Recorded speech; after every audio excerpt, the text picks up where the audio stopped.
When I was a sophomore in high school, I felt stuck. I went to a small private school, same faces, same hallways, same lessons. Everything felt too easy, too predictable. I wasn't learning, I was complying. So I decided to do something different. I applied to a semester program called Chiwanki, a place-based learning school in Wiscasset, Maine. We lived in cabins heated by wood stoves, surrounded by salt marsh and forest. We did farm chores, studied ecosystems, explored tide pools, kept field notes, and spent months researching an environmental issue that mattered to us. That semester changed my life because for the first time, learning felt alive. It wasn't about grades or rules, it was about curiosity, community, and connection. But most schools today don't feel like that. Too often, education isn't designed to inspire the next generation. It's designed to control it.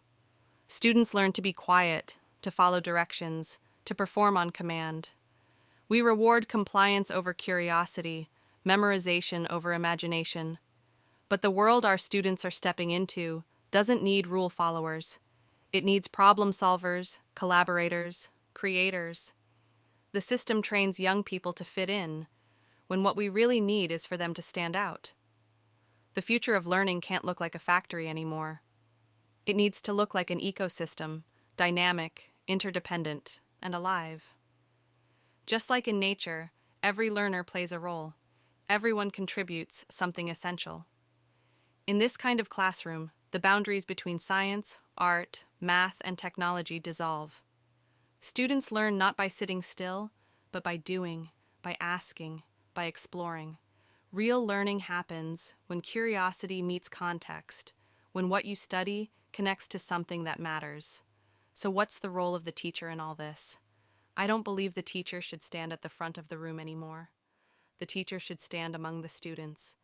Teaching should be a partnership, a process of co-learning and co-creating. In a true learning ecosystem, there are no leaders in the classroom, only collaborators. The teacher's job is not to deliver information, but to create the conditions for exploration, to make space for curiosity, to model what it means to learn alongside others. When I think back to Chwanki, to the smell of the wood stove, the crunch of snow under my boots, the sound of the tide rolling in, I remember what it felt like to truly learn. It wasn't perfect, it wasn't easy, but it was real. That's what I want education to feel like again, alive, connected, human. The future of learning won't be built by new technology or new testing systems. It will be built by teachers and students willing to break the mold together.